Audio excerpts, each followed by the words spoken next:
I also got told that because of the physical effects of the condition, that I would be in a wheelchair for the rest of my life. And I've been able to overcome this with the use of aids, of walking sticks and a walking frame.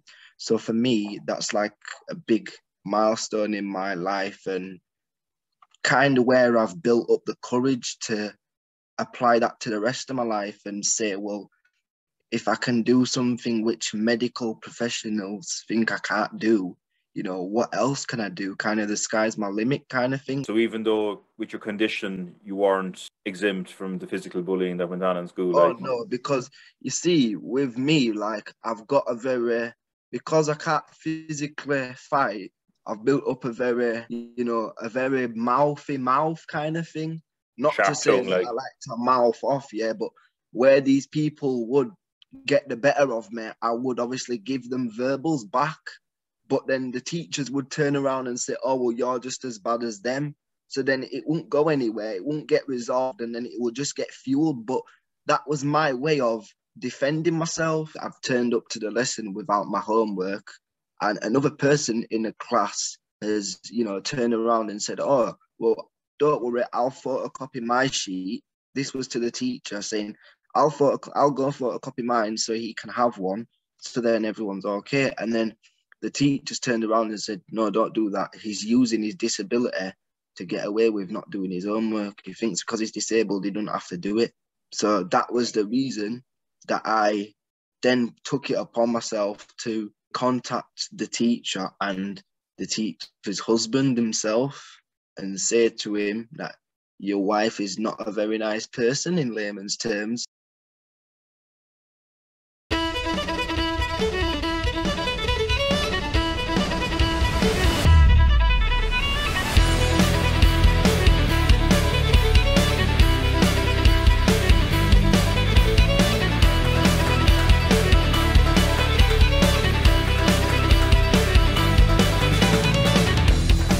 Hi everyone, you're very welcome to this week's episode of Parallel Padre podcast. Don't forget to like, subscribe, and click the notifications bell so don't miss any future videos and updates. This week, I'm delighted to be joined by Kaden Rana-Liburd from Huddersfield in sunny Yorkshire. He's come on today to have a chat about his very inspiring story about battling cerebral palsy, childhood bullying, and his plans to work in the probation service for future in criminal rehabilitation, and his love of Huddersfield Town FC. So Kaden, I first saw you on my good friend, our mutual friend, Sam Worth's podcast, Real Porridge, and I was really inspired by your story, and you seemed to have maturity beyond your years from that interview as well. So you've been great to talk with over the last few months, and thank you very much for coming on the show on Christmas Eve of all days. So thanks very much for coming on. No worries, man, no worries.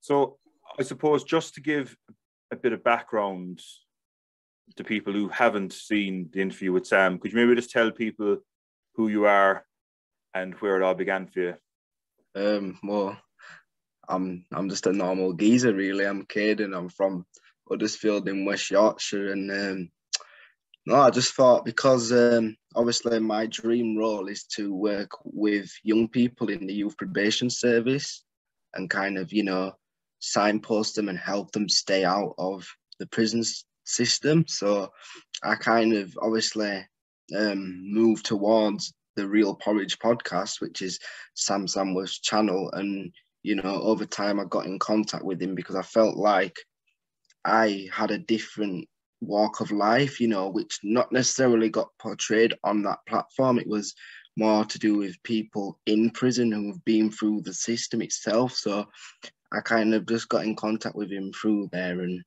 obviously myself, I've not really done much, so I just kind of put me out there and hope to kind of get somewhere. Very good.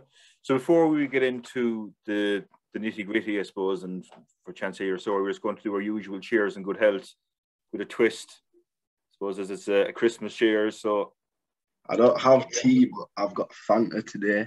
That'll do perfect. The cheers and good health, Kaden. Happy Christmas and all the best for 2022. You too. Great to have you by the fireside on this Christmas Eve. Yeah, man.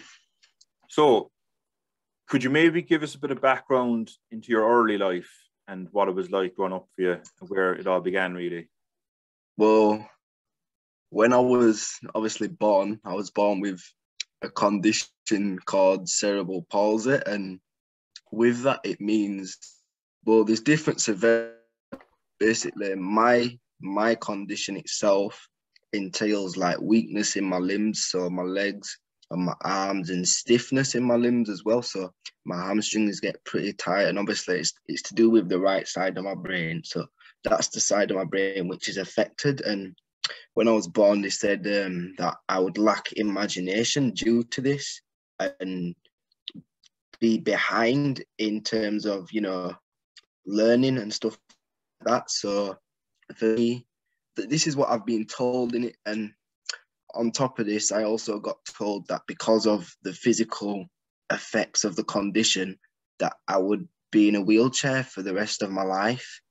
And I've been able to overcome this with the use of aids, of walking sticks and a walking frame. So for me, that's like a big milestone in my life, and kind of where I've built up the courage to apply that to the rest of my life and say, well, if I can do something which medical professionals think I can't do, you know, what else can I do? Kind of the sky's my limit kind of thing. So I kind of just use that philosophy and just apply that to most things that I do in my life and every day. Prove them wrong anyway. Yeah. You know, so a bit like Huddersfield Town. You lost your mother quite young as well, didn't you? That was another blow to have when you were younger. Well, you see, like, that's the thing, like, people say to me, oh, that must affect you so badly. And for me, I don't realize the effect of it because it happened when I was so young. So it's kind of not until, well, not when, it kind of affects me in different stages as I get older through my life. But if you was to tell me, like, pinpoint certain things where I feel I've been affected by it, and you know, I couldn't really tell you because to me it's just the normal. I've grown up in those circumstances, so I don't really see it as, you know, different or abnormal in any way. This is just how I've grown up, you know what I mean? How old were you when she passed away, Kaden? 18-month-old. Okay. So you obviously have very limited, if No any, memories of your recollection mom whatsoever. Yeah. And how did you find, you know, it was just yourself and your dad then, presumably? Oh yeah, like my dad's brought me up, and I've got two older sisters as well.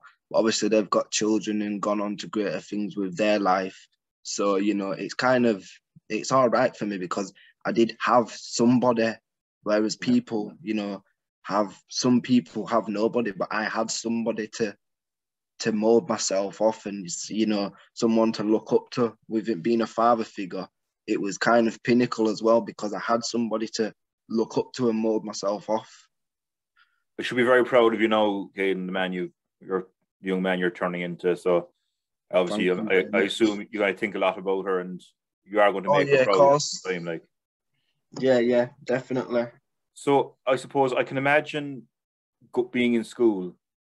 I'd imagine you're probably different to a lot of other kids. Yeah. And how did that manifest? Me in school, so take it back to like preschool because it's important. Like for me, the area where I was, it was, you know, like a campus. So you've got like early years from reception all the way up to like before you go into high school. So like year 6, so when you're like 11. Yeah. So from that, I went to the same school. So I went through all of reception up into juniors with the same group of friends, you know, the same people. And then because of the limitations, there were too many stairs at the high school in the campus where we was at. I couldn't go to that school. So I needed a school which had, you know, access for people like me. And I needed a lift basically to be able to get to where I needed to go. And because this other school was a ground, like a level playing field, it was flat. So it was easier for me. But with that, I had to not relocate, but I had to move schools. So I had to leave the people who I'd known from 4 or 5, and all of a sudden go to this new school. But on top of that, because of my condition, the first 2 weeks of me going into high school, this new environment, I missed it because I had an operation due to my condition. And, the first couple of weeks are key, making friendships, within the first couple of weeks of high school. And because I missed that, I do put that down to, my struggles, obviously going through school and certain things, where I went through and how I was treated, not just by, students, but staff as well, because of my physical condition, I was put into a provision for people with, special needs kind of thing. And I was kind of not wrapped in cotton wool, but in a way I was wrapped in cotton wool because I had a special body away from the main body of the school who I was kind of under, who kind of took care of me and made sure that my lessons were all, in a way, you can see why it's there. But for somebody like me who doesn't necessarily need that level of support, it kind of was detrimental to me, and it did hold me back in some aspects of my education. Was the school in Huddersfield as well, the new school? Or did you have to travel further for it? No, I didn't have to relocate. I just had to move, like school. I suppose the fact you found it hard to fit in with kids in school, essentially, because of that. Mm-hmm. When did things start to take a turn for the worst with the other children? I think, well, all through the high school experience, I kind of had little, spatters with other people and little bits of falling out because I was different to them, and it was hard for me to be accepted. So I did have issues with peers, but I really think that where it impacted my education was towards the end, and that's when I really started to have an issue with, the people who were teaching and the school itself, and, just keeping it into having problems with pupils and peers. I kind of then took that out on, the people that were there. Would you say the bullying that you got, was it mainly mental, or was there a physical side to it as well, or both? So even though with your condition you weren't exempt from the physical bullying that went on in school? No, because you see, with me, I've got because I can't physically fight, I've built up a very mouthy mouth kind of thing. Not sharp to say tongue, that I like to mouth off, but where these people would get the better of me, I would obviously give them verbals back. But then the teachers would turn around and say, oh, well, you're just as bad as them. So then it won't go anywhere. It won't get resolved, and then it will just get fueled. But that was my way of defending myself. Yeah. So, I know exactly what you mean. I suppose I didn't have a brilliant time in school myself, so I can relate to some of the stuff you're saying there, and it is not a great feeling to be feeling alone or excluded. And how did you deal with that when it happened? I didn't really as I look back now, I realised that I didn't deal with it very well. And, a young child, I was a child at that time, and I didn't have the emotional skills to deal with it in terms of, how to, put it under the carpet and kind of get on with things. I did to a certain extent, but like I said, I was always, getting into bits and bats and always having little scrapes with teachers and stuff like that. But I do feel that was down to, the environmental emotions that I was feeling at that time. And because I couldn't really reach out to no one because no one was supporting me, it was kind of like, like I said earlier, I was just as bad as them because I would, stand up for myself verbally. So it was just a vicious circle, and it would go around and go around. And then eventually when I got to the GCSE years, year 10 and 11, so to speak, that's when I kind of just started saying, well, I'm not going to obey. I'm not going to conform with the rules no more. And I just went against everything. That came to a head, and you had one fairly memorable clash with one of your teachers in that school. Can you maybe tell us about that? Yeah, so basically, I had one day forgotten a piece of homework for my English teacher, right? And this homework was important because it was needed for the task that which was being set in the next lesson. But obviously, I'm unaware that, you need it for the next lesson. Anyway, what's transpired is I've turned up to the lesson without my homework, and another person in the class has, turned around and said, "Oh, well, don't worry, I'll photocopy my sheet." This was to the teacher saying, I'll go photocopy mine so he can have one, so then everyone's okay. And then the teachers turned around and said, "No, don't do that. He's using his disability to get away with not doing his homework. He thinks because he's disabled, he doesn't have to do it." So that was the reason that I then took it upon myself to obviously contact the teacher and the teacher's husband himself and say to him that your wife is not a very nice person, in layman's terms. So obviously then that created a situation where I then became a risk to not only the other staff members in the school, but other staff members at a different school. Do you know what I mean? Because obviously of what was going on there, but I didn't know, I was unaware.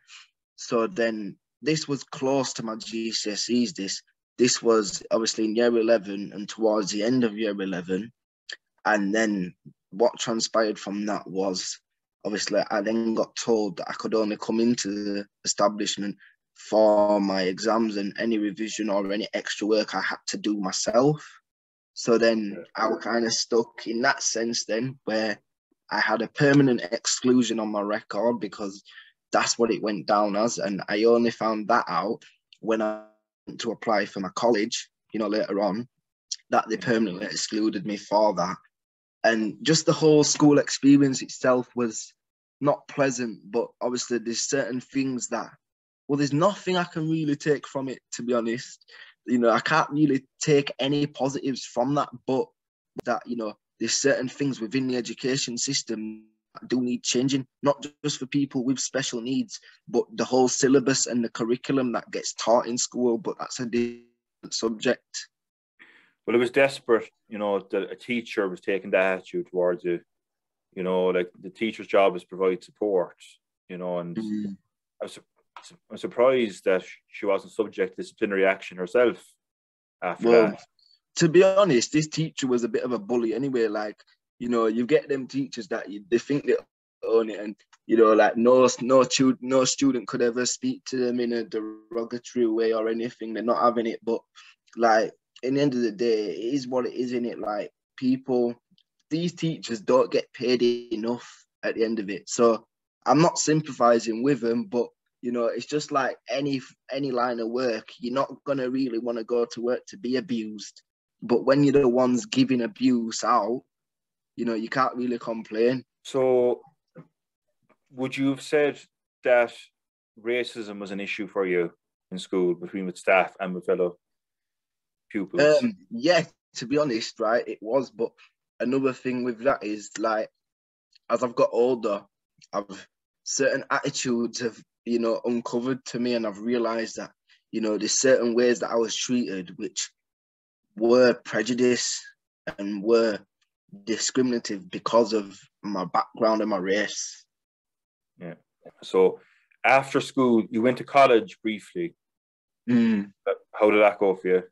To be honest, it was kind of like, because of the lack of support I had in school, I didn't know, I wasn't ready. I wasn't mentally prepared for the college setting and how free it was going to be, like, because I was under this provision in school, I had to see people were coming to see me. I got taken out of lessons, it was kind of like everything in school was there, but it was for the wrong things. So when I got to college now, you don't really have that much support. And let me just say, the reason why I did have all this support as well is because I had something at the time which is called an Educational Healthcare Plan, EHCP. Basically, if you've got special educational needs, you'll get one of these, which allows you to have extra support and, you know, like extra time in exams, and if you've got dyslexia, stuff like that. But obviously, going back to college, I didn't have that support there. Like, not saying that I needed it, but because where I had it so much, and it was kind of just taken away from me so quickly, you know, pulled from underneath me. So it was kind of a shock to my system. And at the same time, because I wasn't getting bullied either. So that was like, wait a minute, what do I do? Because where I'm so used to being defensive and putting my defensive walls up and, you know, having a kind of attitude about me, I don't have to do that here now. So it's a case of, I then have to learn how to act. What were you studying for the time you were there? What course did you do? Initially, I did level 1 business, and at the time, that wasn't for me. But, you know, and then I went on to level 1 travel. The reason why I done level 1 is because I left school with no GCSEs either. So obviously, because I didn't sit them. So I had to start at level 1, but, you know, there's nothing wrong with starting at the bottom at all, regardless of your age. But anyway, yeah, I did that, passed that, did travel level 1, passed that because business wasn't for me. And then the second year was like, well, I kind of don't know what I want to do. And I kind of had a few like lates on my record and forgetting my lanyard, you know, just the stuff that comes with age and, you know, maturity. Yeah.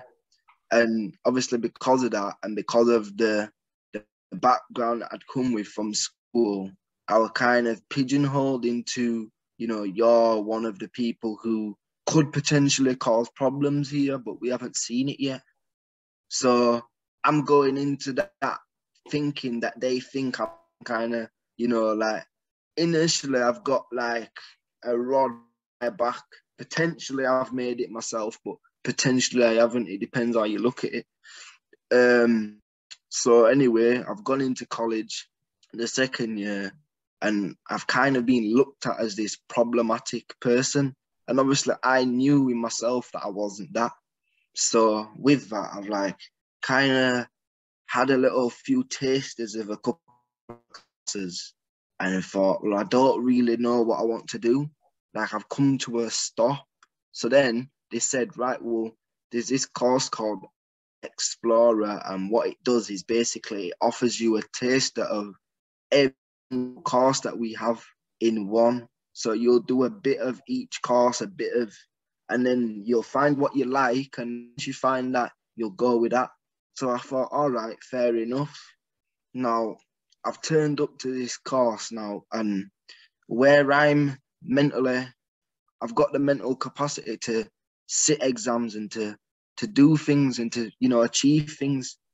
I was with people in a class who had the mental age of like teenagers, like, you know, mentally not able to achieve academic grades due to, you know, certain things that got going on that they can't help with. So obviously that was a battle for me, because I thought, well, I'm not the same as these people, but I'm having to endure and be, you know, in the same category, doing the same things as these people, which then kind of made me not want to be there and, you know, not turn up. And when I was there, I was a shadow of my normal self kind of thing. So because that was like kind of like a last resort, they have to keep you on there, because if they kick you off there, it looks bad. So I did that, and then I said, right, I want to do business level 3. Bearing in mind, a year earlier, I'd stopped business, like completely stopped that.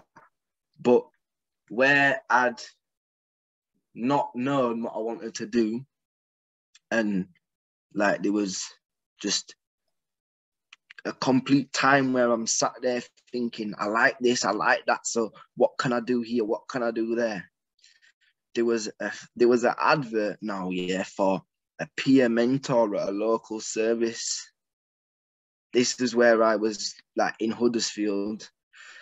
So I've turned up because I was at the time receiving like a counselling service at this place because of certain issues that I had going on. And I went there and they said, right, you're really good at communicating and all these other things. So they kind of said, well, you know, once we've got you to the finish line, once you're happy with your progress, do you want to take on a mentoring role? And I didn't have a clue at what mentoring was or anything about it, but I just said, yeah. Literally, I didn't have a clue at what it was. I just said, yeah. And I went home. I didn't think no of it because obviously I didn't know. And then a few weeks later, they put me on a voluntary basis to be a mentor. This was in 2016. Anyway, then going back to college, because at the same time I was in college, so I was doing this in college. Because I didn't know what I wanted to do, and I picked up this mentoring role, and they work alongside other services within, it's called Kirklees, the borough where I live. So they work alongside like, you know, sexual health services, different services to help young people. Because I didn't know what I wanted to do, I went back to business because I thought that's a course where I can transfer skills from different aspects of that course and take it and think, right, well, it's not just like, say, if I do cooking, I'm only good at cooking. Do you know what I mean? But if I do business, there's communication, there's marketing, there's loads of different areas where you can kind of branch out and do different stuff. So that was my thinking behind business. And I enrolled on a level 3 because obviously previously I'd done that course where I wasn't sure of what I wanted to do, and they just gave you a certificate for that and passed you off. So then I got put on to like a thing where it was like, we're going to monitor you, but we're going to give you a chance on a level 3. So any slip up or any sign of the wrong behavior, then, you know, you're out straight away. And, you know, I bit the hand off at that because I knew that was them giving me an opportunity, but they couldn't really do anything else. Like, I was expecting to get turfed out and be like, what are you doing here? Do you know what I mean? Go away.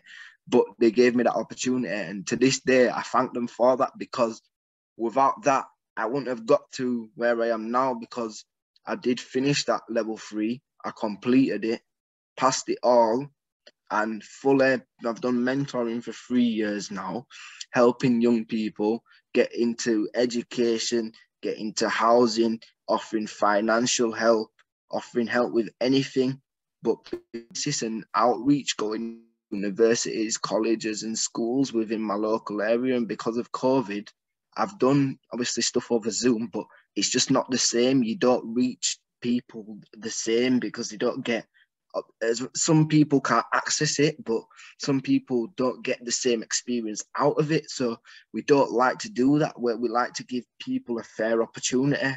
I'm sorry, I've gone on for ages there. No, it's all very good stuff, very, very relevant stuff as well. So I know you mentioned in Sam's podcast you prefer not to go to university for 3 or 4 years, that, you know, you have on-the-job training from your time mentoring and working with young people. And that, has your position changed on that, we'll say, since then, or is it something would you rule out going back to college again?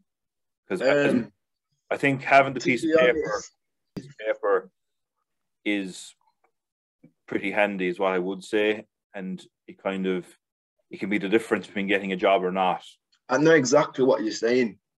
But, you know, like, I've met people, through my work who at the same time, have done, like, if you're in university, you do work placement. Mm-hmm. So they've done like youth work. They're doing youth work now. They're doing the degree, whatever. And I remember we had somebody come in at work placement to where I was to do volunteering, and they were working with me, and they didn't know half of the things that I knew from, they'd been at university for I don't know how many years studying, but I'd been like on the job practically for 3 years, and they lacked knowledge in areas where, you know, because they'd gone to university, you would have thought, well, they're highly educated. But, you know, I believe myself that stuff like apprenticeships, internship, you're an employee, right? And you've got a company and you're taking on apprentices, you can kind of mold that person to become a member of a team and to do whatever you want them to do, basically. But if they're coming in already knowing certain things and they've done certain things for years, yeah, you got more experience from being in a work setting initially compared to being in a university setting, because the employer can mold you into what they want rather than you come and you've got specific skills and qualities already, which could not be beneficial to the employer. Do you know what I mean? Whereas if you're kind of a blank mold of clay, they can kind of mold you to however they want you to be a proper asset to their team. Very good.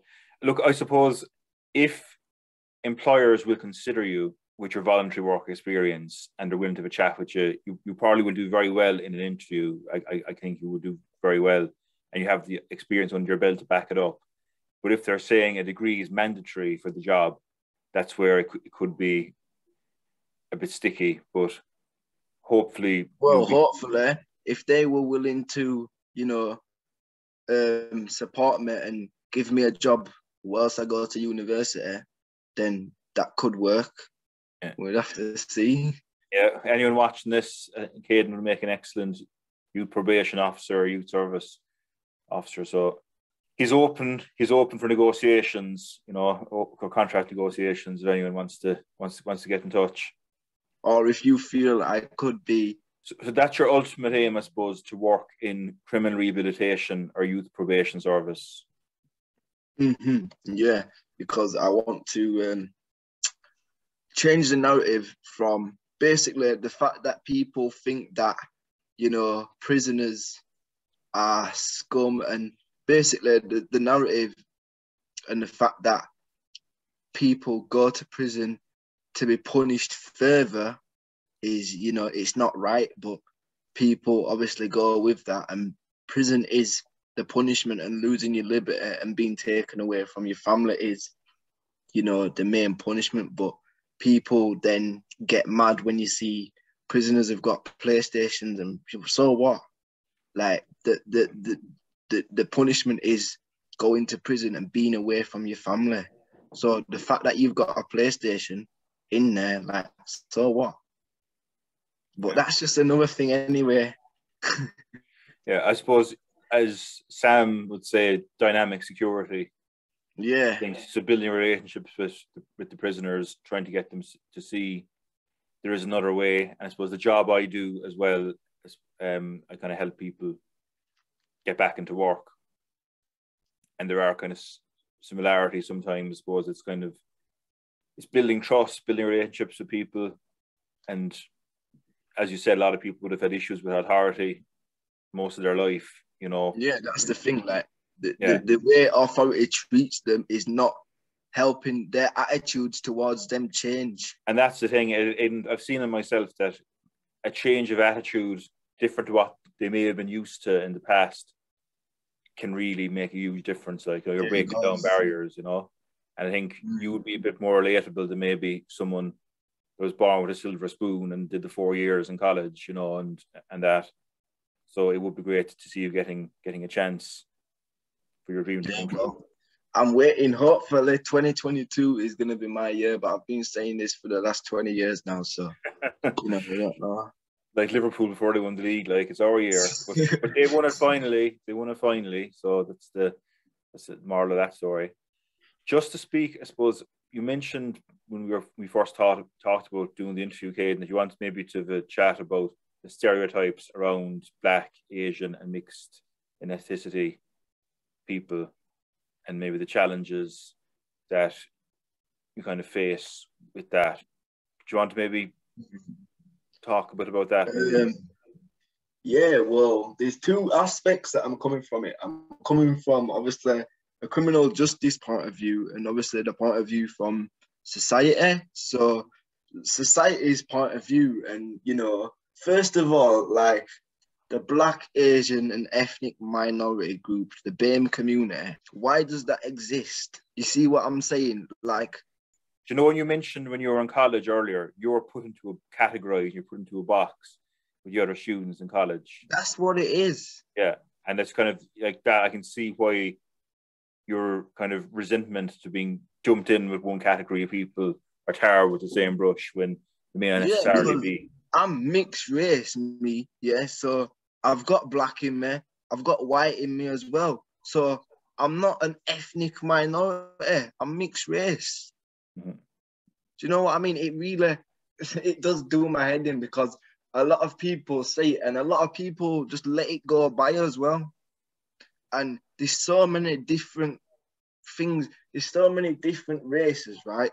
And I think the only thing that I want to really say from a society point of view is that people do need educating. And, like, I do believe that religion in school is important, because a lot of people from home, like, get taught certain things like, don't play with this kid, or some people aren't like that. Some people, they're clean-hearted, but a lot of people, where it will start is, or don't play with them, or stay away from them. You know what I mean? And then kids act stupid. Kids will play with whoever they want to play with. But the minute you tell them, don't do this, don't do that, you can see where it's coming from. You know what I mean? So growing up in Ireland, I wouldn't have had much exposure to people from the BAME community, as you put it, but a good example would be, I suppose, the travelling community in Ireland.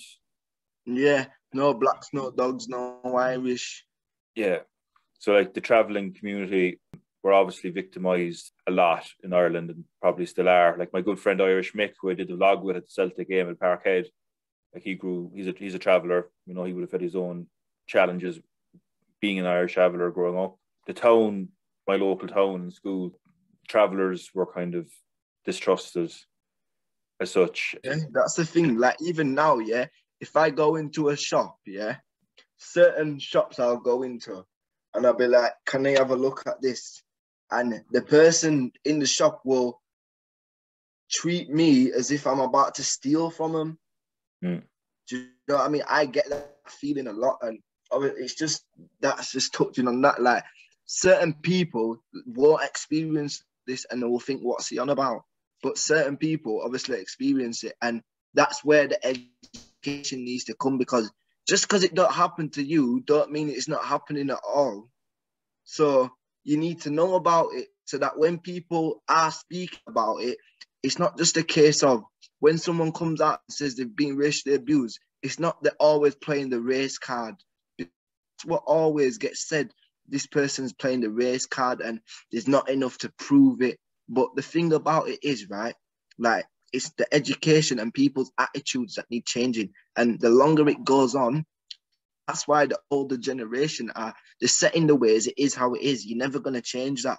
But the new generations coming up, they're more diverse, because, they're allowed to express themselves and they're allowed to accept people. But whereas back in the day, it was, you can't do this, you can't do that.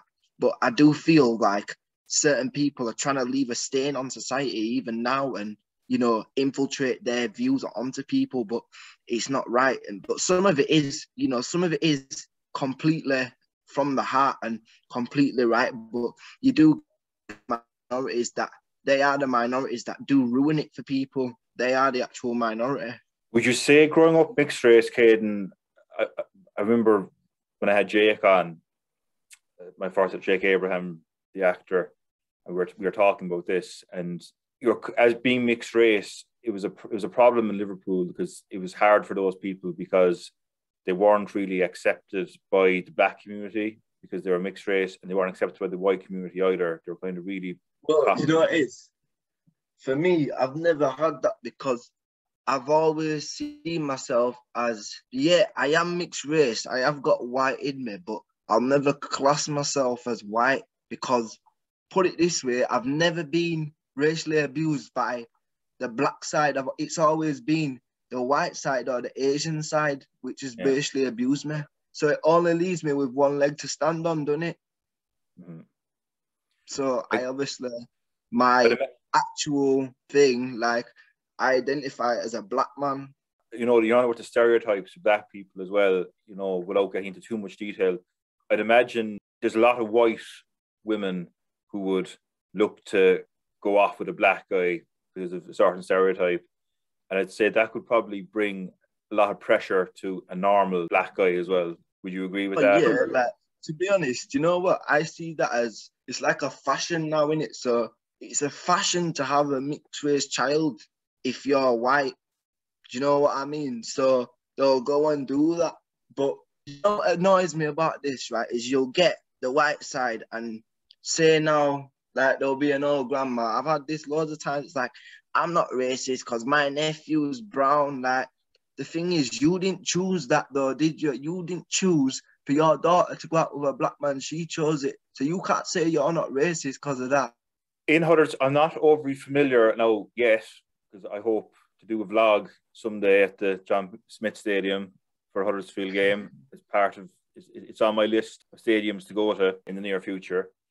But would there be quite a large mixed race or BAME, if you want to call it, community in Huddersfield, or is it predominantly white, Caucasian? In Huddersfield itself, I do think it's quite diverse. I mean, you've got different areas, like, you know, which have predominantly, you know, you've got your Asian areas, your black areas, your white areas, your mixed areas, just like anywhere does. Do you know what I mean? Yeah, but I suppose Bradford now, for instance, that's just kind of a stereotype of a place, quite a large Asian community in Bradford. That'd be fair to say, but like Huddersfield would be more kind of mixed, a mixture of all, I suppose. That'd be fair to say. Yeah, I think Huddersfield is like Leeds in a way. It's mixed. Very good. Would it be an Irish community in Huddersfield, would you say? Oh, yeah, definitely. There's a lot of Irish. I love my Irish community, man. Yeah. Well, there's good solidarity between, and I said this in the interview with Jake as well, like there's great solidarity between black people and Irish people, you know, because I suppose at the time, back in the day, they were both kind of lower, scrutinized and lower class, and the economy, you know, lower of the economic food chain, for want of a better term, like, you know, Irish people, and obviously I hate using this word, but just as a direct quote, that Irish people were kind of called white niggers or porridge wogs, you know, around that time. You know? So yeah, there's great solidarity between, and even Frederick Douglass, I'm sure you've heard of him. He was like American abolitionist, black preacher.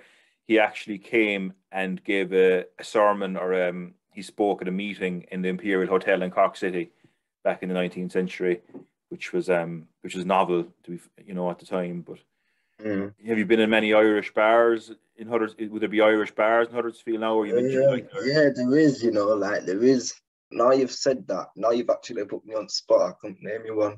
Yeah. But you get on well with Irish people, I suppose. Oh yeah, like I'll get on well with anyone, me. But the minute someone shows me disrespect, then, you know, I won't speak to them ever again. But I'll get on with anyone. Well, I think Irish people. Now there are obviously exceptions to every rule, but I think a lot of Irish people are quite tolerant and easygoing, especially abroad. You know, like easygoing and up for a laugh. You know, and I think we're quite good at making friends. Rather than enemies. So I'm just going to have a chat now about one of the main passions you have in your life, Kaden.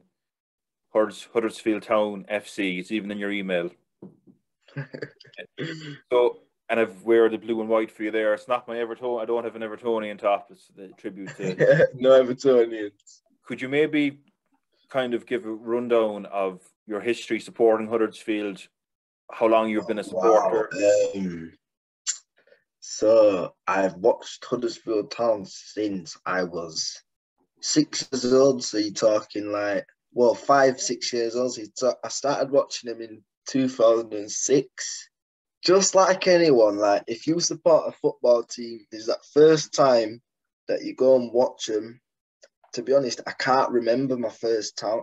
I remember my first away match, but I can't remember my first match at the the church itself, the John Smiths. But I went to the John Smiths, obviously, before I went away. And I'll go on to my first away match after this. But anyone who's been to like a first football match ever, yeah, if you love football, like that's it then. From once you've been to one game, like that's all you want to do. Like all you want to do is watch football on TV, watch it. And because I watched it live, it was like, I was so interested in just football and how hard the players could kick the ball. Do you know? Because obviously I've got my condition. I was like, they're kicking the ball so hard. Like, I was just taken back by this. And then because I started liking football, I obviously then got told that you do realise your cousin is a professional footballer, innit? So I was like, oh, right.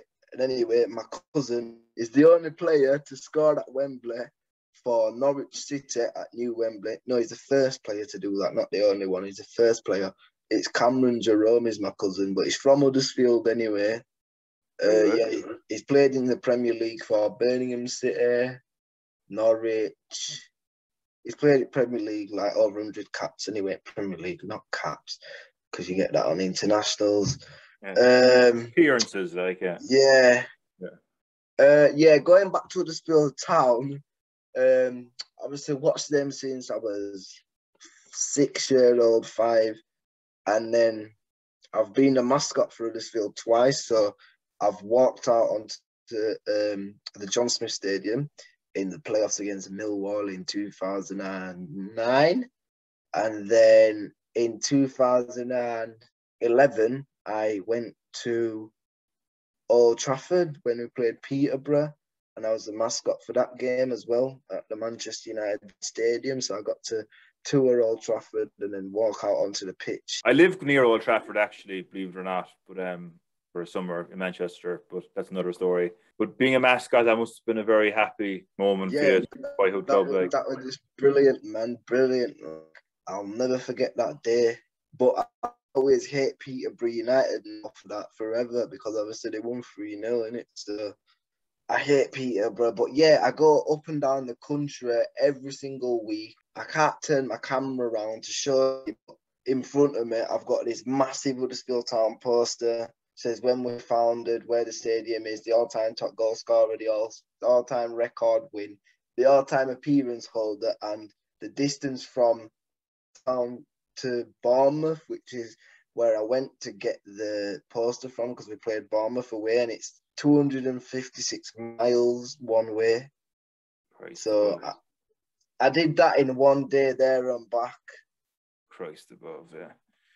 See, to drive the length of Ireland, it'll probably take about 5 hours, you know. So there's some pretty horrible away trips in England. Well, not horrible, but long away trips. Like, to be honest, right, listen, yeah, I've done from Huddersfield to Exeter, Yeovil, Plymouth, all these ones at the bottom. I've done them all. Like, practically and I France, would do like.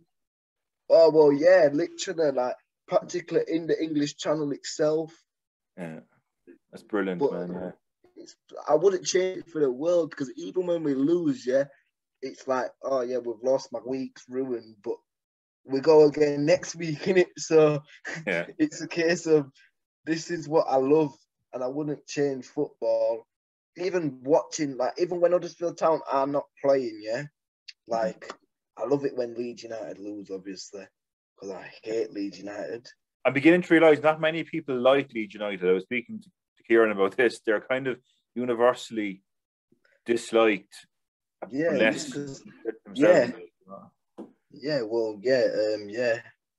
everyone hates Leeds anyway, but apart from Leeds fans, So I remember, I think it was season 2015-16. I think Huddersfield were coming for a while before he got promoted.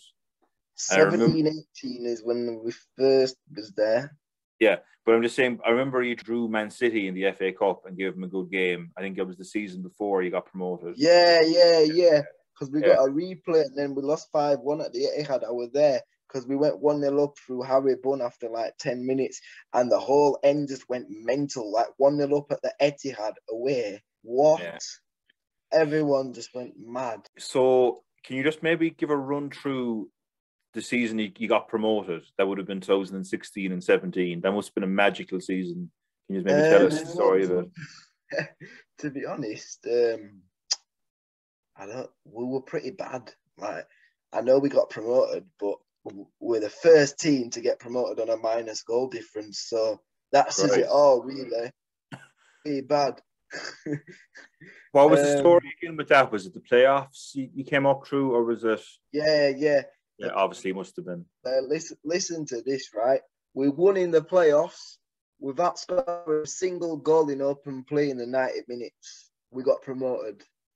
Through the first leg, the second leg, the semi-final, the final, we didn't score a goal in 90 minutes. We did it all on penalties. Yeah, that says so what that I'm saying is, if the other team would have scored, we would have lost. But we did it all on penalties after no draws. Who did you beat we again? We are the luckiest team. Sheffield Wednesday and Reading in the final. Very good. I remember the season you came up, and I suppose I was just researching the table. You finished, in your first season, you finished 16th. 16th, yeah. 37 points. It's one thing that's often forgotten about, right? But as a Liverpool fan, I certainly don't forget this. You won't forget it either, I'm sure. But Chelsea. The Chelsea game at Stamford Bridge. Chelsea and Liverpool were neck and neck. It was distracted. It was distracted because Liverpool were in a Champions League final, which they ended up to lose against Real Madrid. But people forget that Liverpool needed to finish in the top 4 that season as it transpired to get back in there the following year, which they ended up winning in Madrid. But Huddersfield Town did Liverpool a massive favour that night at Stamford Bridge. If you want to tell us about that, I think it was your favourite Huddersfield.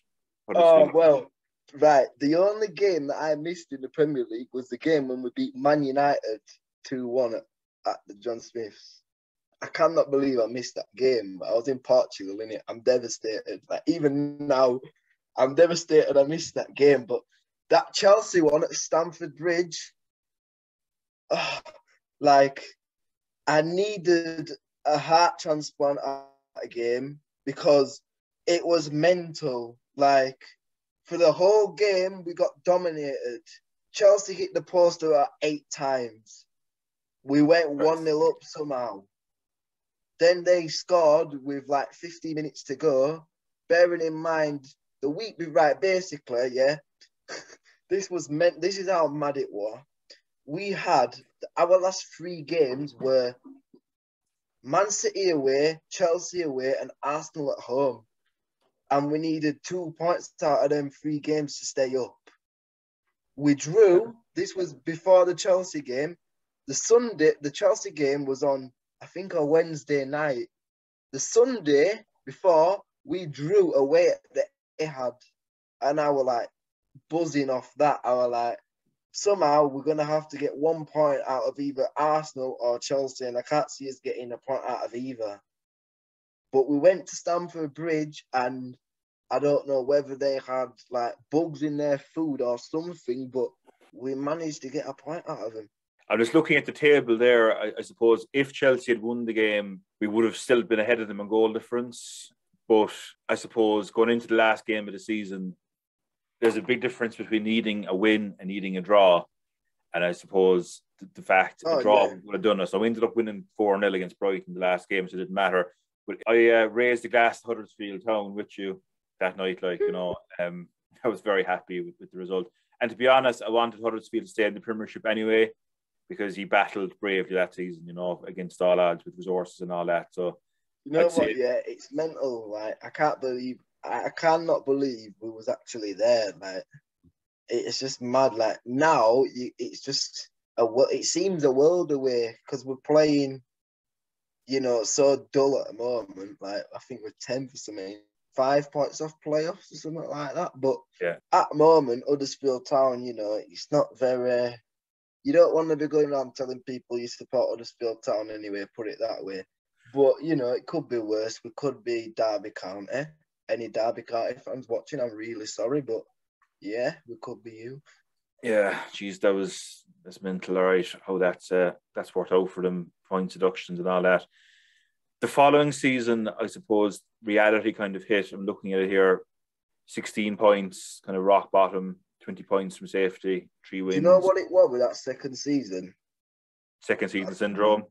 Yeah, but I'll tell you exactly what got us, was the players, because we'd stayed up, they came in the second season and thought, oh, we're Prem boys now. We can walk around, we're Prem boys. And then just got absolutely just dealt with by every single team because we just thought we were better than what we were. And then when it came to it, it was like, well, they get one chance, they score it. We hardly get it. Because we were so negative in us play now, because we'd thought we was all this and that and this and that. And then first game of the season, we got slapped against Chelsea. That put us back. Yeah, I remember playing Huddersfield. It was Liverpool lost the league by 1 point that year, like 97 points. It was heartbreaking to lose. Well, let me just say, Liverpool, the worst atmosphere in the Premier League. Their home stadium, their Anfield, the worst atmosphere ever. No one sings. Yeah, I was just about to reference that it was like a turkey shoot. It was a 5-0 win on a Friday night, if I remember correctly. It was in that run-in. The atmosphere was a bit better 2 weeks later when Barcelona came to town, or 10 days later with the 4-0. But in general, I suppose that is a criticism I have heard, all right, that at normal league games, the atmosphere isn't. And you know what it is, the season we got promoted, I think this is mental as well, because I think that the talking part of that season was any Newcastle fans watching. The second game of the season we played away at Newcastle. This was the season we went up, and we played away at Newcastle, and we won 2-1. And from that game, they just had a feeling, because Lascelles slipped, right? And, Jack Payne slotted it in from just inside the box. And literally, from that game, Newcastle away, it kind of just showed the team that we had that togetherness there. And it was, because that was only 2 games in, it was so early on. So we kind of, that was the glue which stuck us together, and from then it were like, you could see they had confidence in the play, even though we went up and everything else, but you could see after that Newcastle victory when we won at St James's Park, it were like, there's a feel-good factor about this. My good friend Kieran Shannon is a regular contributor to the podcast there. I actually did another episode with him, which will be up by the time this is aired, talking about his hopes for the transfer window and that. So I'm sure. But any Newcastle fans, I hope you do really good, because I hope you send Leeds down. So you do good, Leeds come down. And I'd like that as well for Leeds Huddersfield Derby next season. Good We're vlog. going up, so no, we're not. But I think Leeds next season would be great, man. Leeds next season would be great. I'm just looking there at the table now. You mentioned that Huddersfield, you're 2 points behind Stoke in 6th place. They've got a game in hand, though, aren't they? They have a game in hand, yeah. Yeah, they'll win that. But looking at it there, I actually said this to you the other day, that Fulham and Bournemouth are top of the league, and neither of them have won a game in their last 5 matches. And which is very unusual. Blackburn are really on a good run there. They've won their last 5 games as well, so the gap is closing up. So it could be an interesting period. Yeah, but if you look at Huddersfield Town, look at the teams that we've drawn against and lost. They're all, like, the majority of them teams are below us. Peterborough, Barnsley, there's teams that are below us that we should have won them games. We should have about 10 points from, and that's from a leading position, or, good. We've dropped them this season. So you could be an outside bet for the playoffs. Oh, yeah, of course. Like, if we would have, this is why I'm saying we're so slack, because we just drop points every week, man. It's like we've got dyspraxia. We just drop everything. I remember you were saying there a couple of weeks ago, you went down to Cardiff. Yeah. And you didn't end up seeing much of the match. You want to tell us about that? Oh, well, it is what it is, isn't it? Away days, you get drunk, don't you? So it is what it is. Like every week, every day you go to football, you have a few beers, and sometimes you get carried away, don't you? Sometimes, depending on how you feel, and yeah, we ended up basically losing 2-1, but we scored after 12 minutes. Bearing in mind, I just travelled like 200 and odd miles all the way to South Wales for basically nothing. But anyway, yeah, this is how it is. We'd gone 1-0 after 12 minutes. So for some strange reason, I thought, oh, we've gone 1-0 up after 12 minutes. Let's go get the beers in. Game over. Like, the game's finished, yeah. And I've gone there now, and there's like, in the concourse, and you've got like these TVs, and you can watch the game from where you're there drinking, innit? Yeah. And I'm watching game, and like we should be 3-0 up, and it's half time, and it's like, oh right, we messed this up. We're gonna end up drawing or something. Well, we should get the goal in the second half, winners the game. Anyway, I'm drinking now, yeah. And I must have stayed through half time there, and the second half started, and I'm still there drinking. So I've been from the 12th minute to, because I'm talking with other people. I'm not just stood there on my own. Like, there's other people that are there, and we're all there. Like. Yeah. And then this, right? I've not realised that they've scored.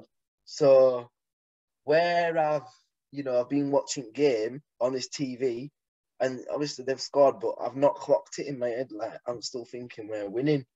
So I thought, all right, the game's nearly up now. It's coming up to the 90th minute.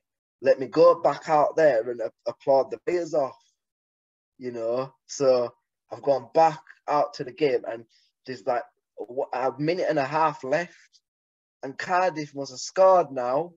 So they're now winning 2-1 out there. So now I'm like, oh, we've bloody drawn and messed this up. So applauded players off, got back onto coach. Everyone's like in the most foul mood, yeah, saying, oh, we should have won, can't believe we've got. I'm like, oh, we've drawn, man. It's not that bad. They're like, what planet are you on, man? We've just lost. I'm like, what? So I didn't realise this. I checked my phone. I was like, we've just lost. I'm like, when did they score an equaliser? I thought we got a point and we lost. So, did you not see the scoreboard, though, no? It was there in front of me, but I'd not realised that they'd scored. Yeah, I know, I fucking hell. I was so drunk, that's why. Would there be a big group of you that go to every Huddersfield game? Well, yeah, it's like I've been going now for like 40 years, I say. So where I've been going on the same coach, the supporters group is what it's called. It's like the coach company, which is part of the club, and the club get to use its stocks. We get to use their coaches to obviously go, and there's certain hardcore supporters. They you know who your supporters are, don't you, when you go on an away day? Because I've been going so long, like you just know, like you're in a group, you're both town fans. Like, it is what it is, man. Yeah, very good. So I just want to go kind of a quick fire round, I suppose, just maybe with your best and worst Huddersfield memories, if you don't mind. I always kind of get a snapshot of your kind of time being a fan. So I can partly guess what this one was with your best Huddersfield memory. Well, it's between the Chelsea match and getting promoted against Reading. Yeah. I'd imagine the penalty shootout, when that was over, the buzz of going up to the Premiership. Oh no, like just thinking about it now, it's just like, it's crazy, man. Worst moment? Peterborough, Old Trafford. In the playoffs. Just watch that. When you've done this podcast, just watch that, and you'll see we conceded 3 goals in 7 minutes. So and like, were you winning at the time, or no? It was 0-0. We conceded 3 goals in second half in 7 minutes. Shit. So it was like, that was bad. All-time favourite Huddersfield player? Saba Thomas. He's there currently. We got right. Listen to this, right? Saba Thomas last year was playing non-league football for Boreham Wood in step 5 of the English pyramid, he's now got the joint most assists in the championship. Brilliant, yeah. Like, if you don't know about Saba Thomas, get to know any football fan, not just like your Glory supporters. Any football fan. Best away trip? Loads, man. Loads. Let's see. I kind of liked Bristol, you know, the last one I went last Saturday, because we went 1-0 down after 1 minute. Oh, we missed the penalty after 6 minutes, and then we went 1-0, and then we won for game 3. We were winning 3-1, and then they scored in the 90th. But yeah, there's too many games for me to just sit here and say this is my favourite, because then another one's gonna come into me, and it's not mad. Yeah. What was the best atmosphere at a game you experienced? Oh, well, there were one game, right? It must have been about 4 years ago, and behind the goal in the family stand at home, and basically it was hailing and snowing, and everyone were just jumping up and bouncing like in snow and hail and dancing and singing town songs. It were all mad, like. But best atmosphere, I'd probably say Newcastle. You know, their atmosphere is mental, right? Gotta give it to Newcastle's atmosphere. Yeah, is, and Sheffield United as well. Sheffield United, Bramall Lane is pretty good. As I'd imagine at Wembley, did you bring many down to Wembley for the playoff final? Oh yeah, 45,000, man. We always sell out every game. Yeah, we took 6,000 to Arsenal. Have you a favourite Yorkshire derby memory? Oh yeah, can't remember what year, but Leeds fans will know if you're watching when Michael Hefferley scored in the last minute, and you can go and look on YouTube for the Michael Hefferley Huddersfield Town interview, because he scored the last minute goal. It's a German player, and he said on the interview on Sky Sports, he swore, and it's been like made the thing. Yeah. Yeah, I'd love, if Leeds do go down, I would like to get over for a Huddersfield Leeds game, which at some stage we'll try to organise it if the fixture permits, COVID permitting and all that, because it sounds like it's a good family atmosphere at your stadium, I'd say. Is there kind of, it's like a family club, I would say, is it? Well, it used to be. It used to be, not anymore though. To be honest, now, because the owner is more bothered about the money that his pocket than what's in the club, you know, I think the Premier League ruined the family atmosphere of Huddersfield Town, because, you know, like before we got promoted, yeah, we had this thing called Canal Side, and the players used to train there, and the supporters used to be able to go down and have food there, and there was a gym where you could pay and be a member, and you could, you know, mix with the club and the people in the club, and, you know, it was a place where you could just enjoy yourself and relax. Yeah. But since we got promoted to the Premier League, and for the Premier League and the FA, that had to be all privatised, and no fans were allowed in there, and it was all for Sky cameras and this and that. And since we actually went up, you know, the access for the fans in terms of the club and, you know, making the club more family friendly, it has gone downhill. But, you know, if the team's going to be in the Premiership, right, and I'm going to be able to watch Premier League football, then I'm not really bothered about, you know, going to sit down at where they train. I'm more bothered about, obviously, the players on the pitch. But it would be good once in a while to, you know, bring myself back and just not really just to meet them, but to say thank you, really, because they don't realise that when you're a fan of a football team, right, it's like, it's a religion, innit? Yeah, absolutely. It's a cult.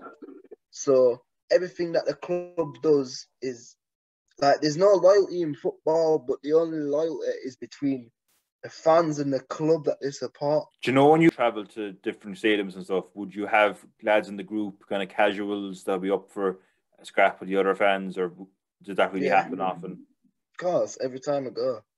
But the thing is, it's like, they know, the people that do that know who are there to fight and who aren't. because they've not got like if you've got your shirt on when you go to a match, they're not going to attack you. They only attack people who don't wear the colours. Yeah. Have you ever been caught in the crossfire at a scrap of the football or anything like that? I've seen it happen, but never ever has anybody attempted to or made me feel intimidated in any way. Okay, that's good. Another quick fire question: worst Huddersfield player? There's loads of these. Yeah. Ishmael Miller. Okay. Favorite manager? David Wagner. Okay. Least favorite manager? Jan Sievert.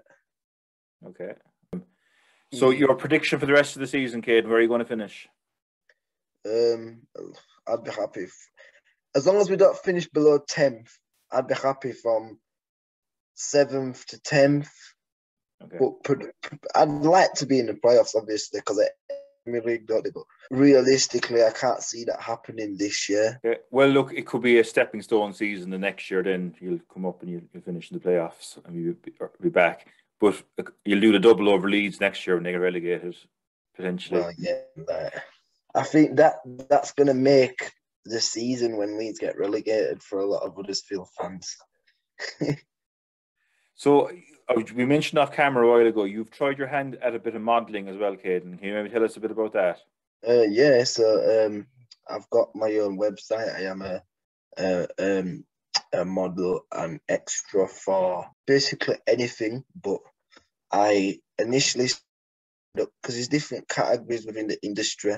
So for me, I'd never be able to do like high-end fashion modeling because as a male, the minimum requirement is like 5'10", 5'11", and I'm only 5'4" me, so I'd never be able to do that. But I'm signed to an agency called Fusion Modeling in London, Fusion Management. They have everything ranging from like extras, dancers, actors, and stuff like that. I've done one bit of freelance modeling for a ska music video, which is like a form of reggae music. Mm-hmm. So I've appeared in one music video for just a local person, and yeah, I've done that. Because of my agency, how it works, I have an agent, so I meet once a month, basically to outline any opportunities which I may want to do myself or to update my portfolio of freelance opportunities which I've taken myself. Yeah. And with my agent, I will get put forward for castings and auditions. So if they get a criteria and certain people will come to an agency and look for talents to match their criteria, and I get put forward, based on what they're looking for. And then from that, I get to do auditions. But it was made clear that due to COVID, obviously these opportunities would be limited. And I have a two-year contract with my modelling agency, and I've been on there 1 year, and I've been put forward for quite a few roles, but I've never actually made the final casting for them. But the people who have more experience than I do, so I do put that down to lack of experience, so over time, once I build myself up, I hopefully will get there. Very good. We'll put the link to your profile in the video description as well. So if anyone's watching this, it might open a couple of doors for you there as well. Like, would you do acting as well? Or... Oh yeah, like it's all in the same thing. It's all under the same umbrella. So like modeling, influencing, acting, dancing, like I do it all. But it's just that one opportunity. Whichever it is, I'd put 110% into it. Obviously, I do that with everything. But once you get that one break, you're all right. Well, you're an absolute inspiration, man, to be honest with you, because, you were told you were never going to walk, or your dad was told you're never going to walk when you were a baby. And now you've obviously built yourself up. You're big into your health and fitness and the gym and that. Yeah. Can you maybe tell us a bit about that? Well, that's been put on the hold for I say a couple of months, but basically I had a little health scare back in like October, November, which kind of put stuff on hold for a bit. And then it's been hard for me to get back into the swing of it. That's been due to, because like basically when I was in the gym and doing things, I was also like heavy on my voluntary work. So where I'm doing something, like where I'm working and doing something, like I see that as I do things alongside each other. I know this isn't right, but in my brain it works in a mysterious way. So if I'm not doing anything, like I'll look at the gym and think, oh, I don't need to go today. Like because I've not really, it's my fault, innit? But I said to myself as a New Year's resolution that obviously after Christmas and New Year, pigging out period, as I like to call it, then I'll go back and I'll make it a resolution. And I promised to myself to not only stick to it, because I know I can stick to it once I get into the mode and the setting, like I've been doing it for a couple of weeks, I'll stick to it. But to get it back out there, because I did have a channel on YouTube, putting it from, through the eyes of someone with cerebral palsy, and, just being able to document my fitness journey through the eyes of someone with cerebral palsy. I did put that on YouTube, but then I had some trolls, and I did let them get to me in a way, and which put a stop to my channel. But I know. Look, it's easier said than done, but I suppose like you have the balls to put yourself out there, and you have the balls to do vlogs, you have the balls to go to the gym, even though with your condition. So, you're definitely the bigger person than them anyway. You know what I mean? So it's easier said than done, but it's all I can get you, Ben. So I'd say, and fair play to you. You clearly are on a very good path. You mentioned in the interview with Sam that you kind of had a bit of an issue, or you had kind of weed was kind of a dependency for you for a while, and you knocked that in the head as well. Well, do you know what it is? Like, I'm not gonna lie, still sometimes now, I still smoke weed sometimes now, because, right, I realize I'm more functional with it than I am without it, and I can be a better version of myself. It relaxes you, like. Yeah, certain things that I went through, and even without my environmental factors, the physical side of it, my condition, like when I went on Sam's podcast, that was when I was basically weighing it up. So I was in a time where I was kind of having it and telling myself I don't need it, but in a way that was potentially contributing to me not going to the gym, because you see, when I was like telling myself I don't need this, I don't need that, I was changing something which I was already doing, and I was already able to do things at the plan. So then when I took that away, because I get certain pains in my legs sometimes, and when I was younger as well, I broke my kneecap, I split my kneecap in two, and because your kneecap's it's like a round biscuit, I split that in two. So, and that's on the strongest, like the side that's less affected by my brain as well. So now both my legs are kind of evened out in terms of the pain that I get. So it's more of, I'm not dependent on weed, but because it's Christmas tomorrow, I might have some tomorrow, do you know what I mean? But it is what it is, isn't it? Like, a wise man once said, everything in moderation, including moderation itself. And there's a lot. Yeah. There's a lot of meaning in that. I'm not gonna come on here and say, oh yeah, I'm not having it, and you know what I mean? Because there was a point where I wasn't, but now I am again. So I need to recognize that change to be able to make positive changes.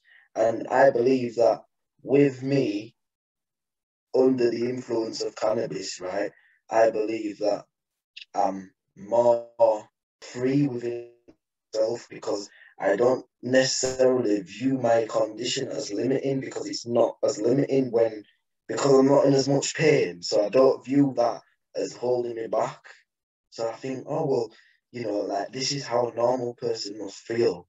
So I kind of get into that mode of, oh, I'm all right now again. Yeah. And it could, this is what I mean, like, that's why I say I'm not dependent on it, because, you know, I don't want it to ever get to that point where I do feel like I need it. It's more of a case of, you know, it's for me a way of winding down and a way of being able to come to terms with certain things that I've done. Do you know what I mean? And say, right, well, now I can this past me because I've got the mental calmness to be able to do that, rather than over-analysing situations and seeing it from another angle where I don't even need to look at it like that no more. I can just forget about it. Your girlfriend has been a great support to you as well. Oh yeah, she's at work now. Do you want to give a shout out to her? Yeah, shout out to my girlfriend. She knows who she is. She's not gonna ever watch this, but she might do one day. Yeah. Very good.